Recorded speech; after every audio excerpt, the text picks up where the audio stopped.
what I'm going to do is, the guys on the stream can see me doing this, but you guys can't. I'm going to post some text into the chat. So usually when I'm playing, I'll read it out and I'll post it at the same time, so you guys can see what I'm reading out.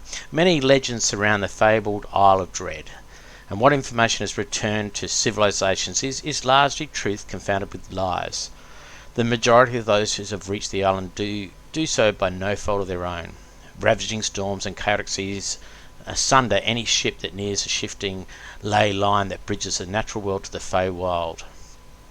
Those who survive usually find themselves on the isle's sandy beaches, unaware that they have travelled between planes. Although the Isle of Dread is typically reached through the Feywild, the place serves as a nexus between multiple planes of existence. The island was once part of the kingdom of the Kopru, an ancient race of heat-loving amphibians of great intelligence and power. The Kopru kingdom eventually crumbled as the result of a native rebellion. The natives have long since abandoned the village of Tananara, and the Kopru, if legend can be believed, have disappeared. The secrets of these ancient societies are believed to be locked away in several obelisks around the island, one of which lies within ruined Tananara. Hyacinth hopes that by deciphering one of these obelisks she can learn how the matriarchs of Tananara were able to alter their forms into, yes, dinosaurs. So you have been contracted to protect an intrepid druid named Hyacinth. It's a little odd working for a dryad, but the pay is good, and she assures you that your help is essential to her mission. As for the mission, it's no less than an expedition to the mysterious Isle of Dread. Hyacinth needs your help, reaching a powerful obelisk deep in the jungle. She said that she needs your protection while she performs a ritual at the obelisk, which will lay bare the secrets of the powerful transformation magic that the island's natives once used. The only hitch, the island is home to a host of terrible creatures, including dinosaurs and a tribe of savage orcs known as the Tyrant Claw. Hyacinth has provided you with a selection of resources to aid in the exhibition. Choose wisely, because it could mean the difference between life and death. This is your battle map. Now, at the top right hand side of your screen, there's boxes up there. When you hover over one of them, you'll see one that's called the combat tracker. I want you to click on the combat tracker and open that window. So that's your combat map. The first thing I'm going to do is I'm putting a grid on it, and now I'm going to drop you guys onto the map.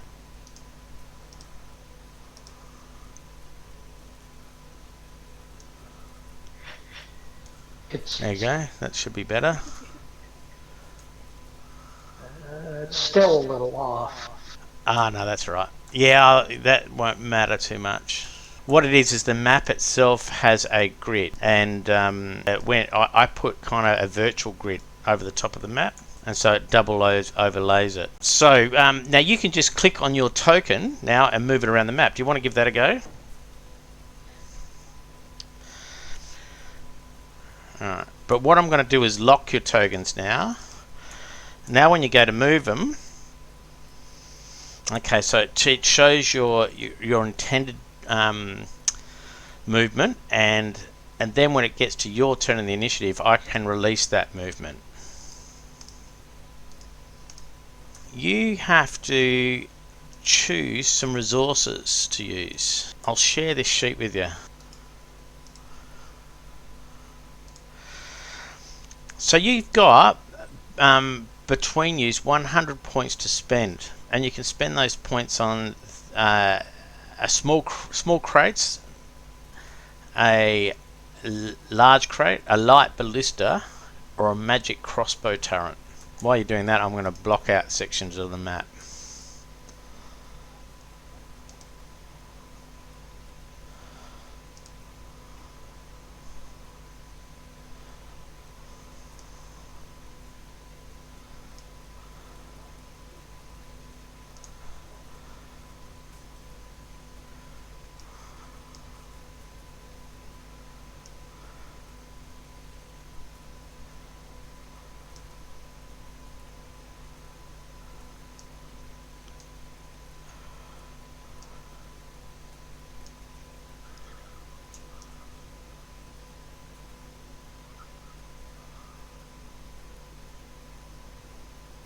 I'd almost say the crossbow turrets might be the most effective.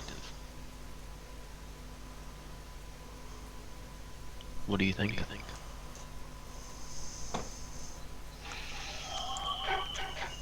Well, maybe, but we can only have 3 of them.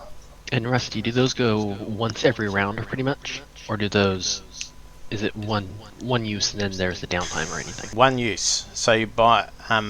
We'll put them in the game, and you'll position them wherever they are, and until they get destroyed, they're there for you to use, but you can't replace them. Well, I mean, like the crossbow turret, is that a one-off shot, or does it shoot every round at a target if available?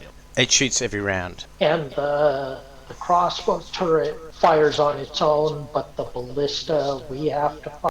Yes. And what's the ranges on them? Let's have a look. Now, the light ballista has a range of 124, 180 feet. So the thing with crossbow turrets is they're expensive. If we only have 100 points to spend and they're 30 each, we can get 3 of them and almost nothing else. If we stack up some crates as a defensive line and then shoot our own crossbows from behind it, we may get more bang for our buck. I figure, the crossbows, it seems like it's pretty much like having another character there, more or less, that we don't need to worry about necessarily. Yeah, so maybe we buy 1 of them and then spend the rest of our money on large and small crates. From what I can see on the turrets and stuff, is it looks like they're 360 range, or the 3. Yeah, they can move 360. Yep. Well, so we can do that. Do one turret and then put up some crates around us.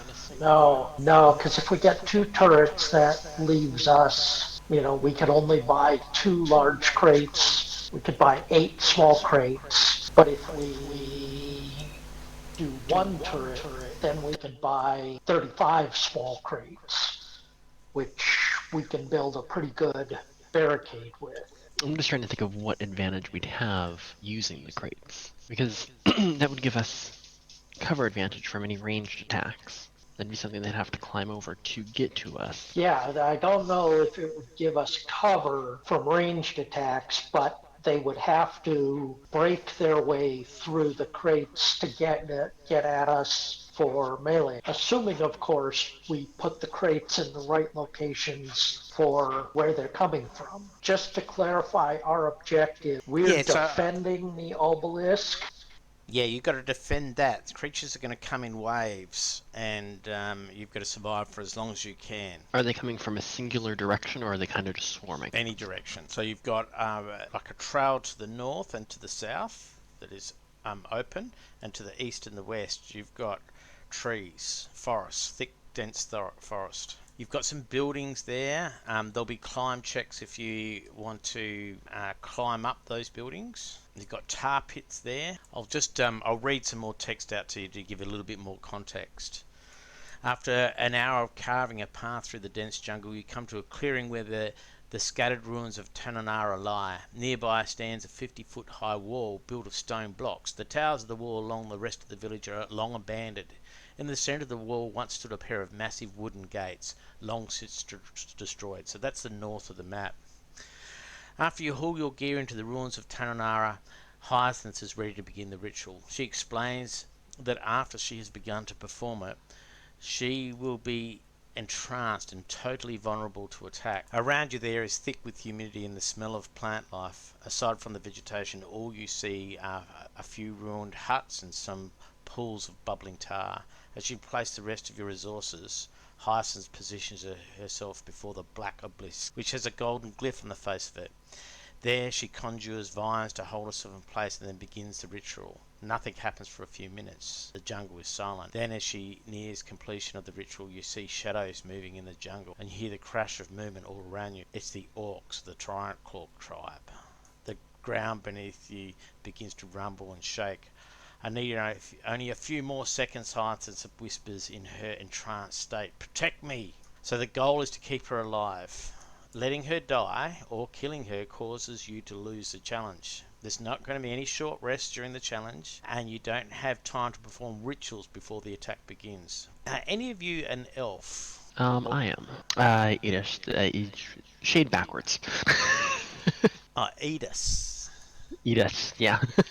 Okay, so you're going to have a +1 to your attack roll. So I'm going to show you how to do your first bit of code. So we're going to go to the combat tracker, and you should see Edis. Alright, so what I'm going to do is I'm going to write a code for it. So you're going to get a +1 to attack. So the code for that is ATK, in capitals. Would that be an advantage on saving throws? No. Did you just drop that one in, did you? Yep. Cool, you got that out of your party sheet. Yeah, excellent, well done. That's good. If you can do that if you've got any of those in your abilities that give you a bit of advantage. The way to apply that in Fantasy Grounds is to drop them into your character on the combat tracker, and then Fantasy Grounds will manage it from then on. But attack is going to be ATK, and then I'm going to put a colon in, and it's just going to write 1. So now you've got, I'm going to have a +1 on all attack rolls, because you are an elf. That's got to do with the magic of this island. You can't move off the map.